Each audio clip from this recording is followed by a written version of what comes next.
Na sua primeira fala, pastor, como é que o senhor responderia à pergunta tema? Se a morte de Abel já estava decretada por Deus, por que ele tentou impedir? Reverendo Weber, ocorre o seguinte, no versículo de número 5, nós temos tanto Abel quanto Caim trazendo as suas ofertas. São várias interpretações acerca da oferta, e esse não é o tema, mas pós-lei nós entendemos que as ofertas elas tinham 3 elementos, oblação, libação e cheiro suave. O texto deixa claro que o Abel ele trouxe o melhor do animal e da gordura. Então tinha a oblação, o animal, a libação, o sangue, o cheiro suave, a gordura.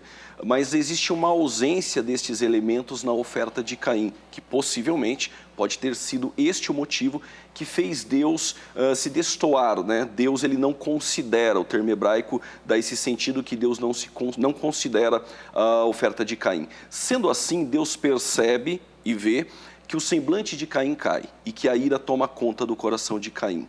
Logo nós entendemos já no versículo de número 7 que Deus ele traz uma advertência a Caim, mas essa advertência ela mostra a possibilidade que Caim tinha de assim não o fazer. Deus mostra para Caim que ele tinha a possibilidade de não matar o seu irmão. Deus já previu o coração e o intento de Caim e que este era o intento de Caim, a sua conduta. E há uma condicionante no versículo de número 7, que em hebraico é o vocábulo in. Esse in, essa condicional de se procederes bem, não é certo que será aceito. Logo, Deus não está brincando aqui com Caim. Este se, essa condicionante, ela aparece em outros textos, por exemplo, no Novo Testamento. Se com tua boca confessares, se com teu coração crede, eis que estou à porta e bato, se abrir, e a ideia de estar à porta, Deus traz a advertência e mostra ainda para Caim que o pecado está à porta. O termo hebraico, estar à porta, é estar esticado como um monstro à espreita, esperando uma ação de Caim.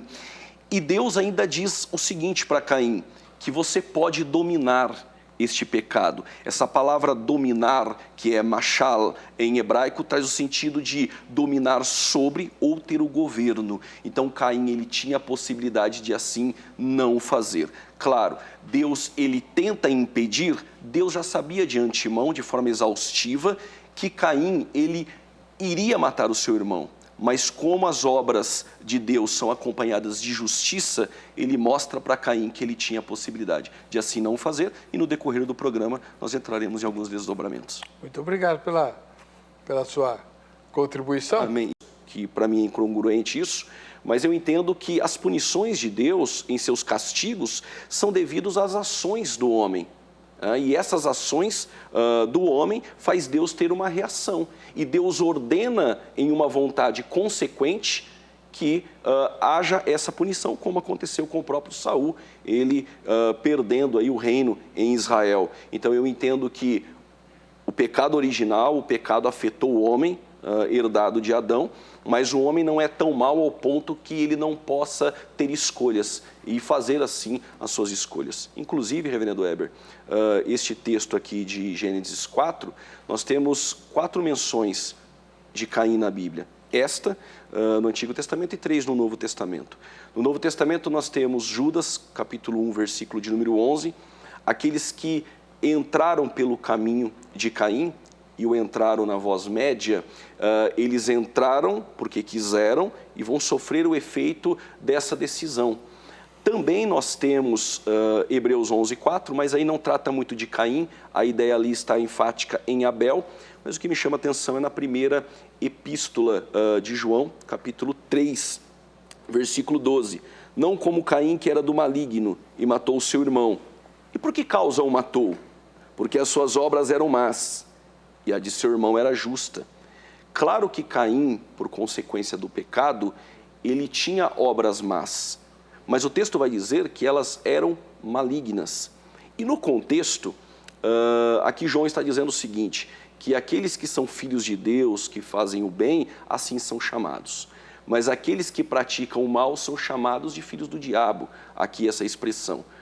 O que dá para entender aqui numa simetria com o versículo de número 12, a obra de Caim sendo maligna é influenciada pelo maligno e ele aparece aqui no texto, então, como filho do maligno. Só que o que me chama mais atenção é no versículo 8, que o texto vai dizer que Deus enviou o seu Filho para desfazer as obras do diabo. Logo, o Deus que decreta é o Deus que ele vem desfazer aquilo que ele decretou. E eu acredito que aí parece que o Deus retratado no calvinismo, com todo respeito ao pastor Messias, é um Deus incongruente e que não faz sentido a Bíblia, porque ele decreta, mas ele vem desfazer aquilo que ele decretou. Ele decreta, mas ele pune o homem depois por conta disso. E o Caim, quando chegar no juízo final, e aí abre-se o livro das obras, e eu não sei porque tem juízo final no calvinismo, porque se abrirá o livro das obras com o livro da vida, o livro das obras estão obras, mas obras que foram decretadas e serão julgados por ela. Então Caim poderia muito bem dizer a Deus o seguinte: olha, eu obedeci, eu fiz conforme a sua vontade. Se Deus, ele exerce a sua vontade de forma efetiva e o homem pode assim não fazer em cima dos decretos de Deus, para que julgar então o homem com essas obras, se eles assim obedeceram? Do assassinato de Abel, quem era o justo e quem era o ímpio? O justo era Abel, o ímpio era Caim. Deus não livrou o justo, Abel morreu de forma covarde pelas mãos sanguinárias do seu irmão Caim.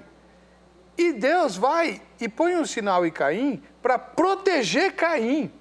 Como é que eu vou ler, então, e acreditar na promessa de que Deus livra o justo, apesar das suas tribulações, se na primeira história da Bíblia, de conflito, o justo é barbaramente assassinado e injustiçado e o assassino é que é protegido por Deus?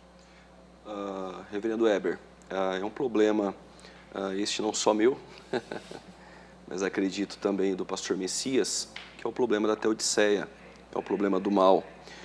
No século IV a.C., Epicureu de Samos, ele tentou resolver esse dilema, mas ele acabou não resolvendo. Se Deus ele pode, assim, intervir que ocorra o mal e ele não faz, logo Deus não é onipotente. Mas ele também vai dizer o seguinte, que se Deus ele pode, mas não quer, logo ele é mau. Mas se ele pode e quer, por que ele não faz? E essa interrogativa e esse dilema não ficou somente em Epicureu. Essa premissa da Teodiceia, ela cruza os anais da história. Mas eu acredito que o texto de Salmos, ele não é uma promessa de que todos os justos eles serão livrados. Por exemplo, nunca vi um justo desamparado, nem sua descendência mendigar o pão. Ora, o justo não passará por necessidade? Paulo passa. Filipenses capítulo 4. Ele teve fartura, necessidade, mas ele se contentou com a graça. Né? Ele vai dizer, posso todas as coisas naquele que me fortalece. Agora, o fato de Deus permitir o mal não significa que ele decreta o mal. E também, no caso, por exemplo, de Abel, Deus permitiu que assim ocorresse. Como Deus permite algumas coisas acontecerem na história. Os pensamentos de Deus são maiores do que os nossos. E nós confiamos em Deus ao ponto de entender que Deus está fazendo ou permitindo o melhor. No caso, ficaria difícil chegar, por exemplo, para um familiar, e aqui estou conjecturando, de Abel e dizer assim, não, foi Deus que decretou isso.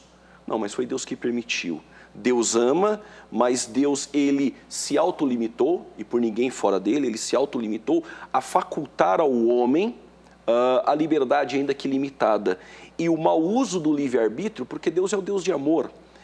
O próprio Armínio, quando ele escreve para Francisco e depois Gamaro, ele também vai escrever a William Pakers, e ele vai dizer o seguinte, que o poder de Deus sempre está atrelado e acompanhado com a bondade de Deus. Só há relacionamento e liberdade humana se haver amor. E Deus é um Deus de amor. E um Deus de amor permite que suas criaturas tomem as suas liberdades, e assim Deus permitiu que acontecesse isso com Abel. Mas Abel é mencionado na galeria da fé, em Hebreus 11, e ele herda a salvação.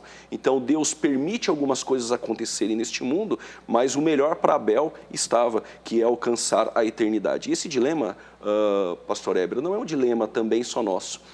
Quando os caldeus invadiram Jerusalém por 3 vezes, 606 a.C., 597 e 586, destruindo o templo, saqueando os utensílios, destruindo todos os muros e a glória foi embora, Abacuque é um daqueles que está no cativeiro. E Abacuque, no capítulo 1, ele está exatamente fazendo as mesmas perguntas que nós aqui. Por que tudo isso nos sobreveio? Por que o Senhor permite que o justo sofra e os caldeus invadam Jerusalém e nós estamos em opróbrio? Deus não responde. No capítulo de número 2, o que ele faz? Ele vai orar numa torre de vigília e Deus responde. O que Deus respondeu para ele? Não é aquilo que está em igrejas neopentecostais. Olha, Deus vai te dar vitória, Deus está mudando o quadro. Não. Deus falou assim para ele: o justo viverá pela fé. E o que é viver pela fé? É não entender o porquê Deus permite a morte de Abel, não entender porque Deus permite o templo ser destruído, os caldeus invadirem Jerusalém por 3 vezes, mas ir para o capítulo de número 3 e cantar sem ver aquilo que Deus irá fazer. E qual é a música? Ainda que a figueira não floresça, não haja frutos na vide, produto da oliveira minta, não haja mantimento no campo e nem vaca nos currais, todavia eu exultarei com alegria o Deus da minha salvação.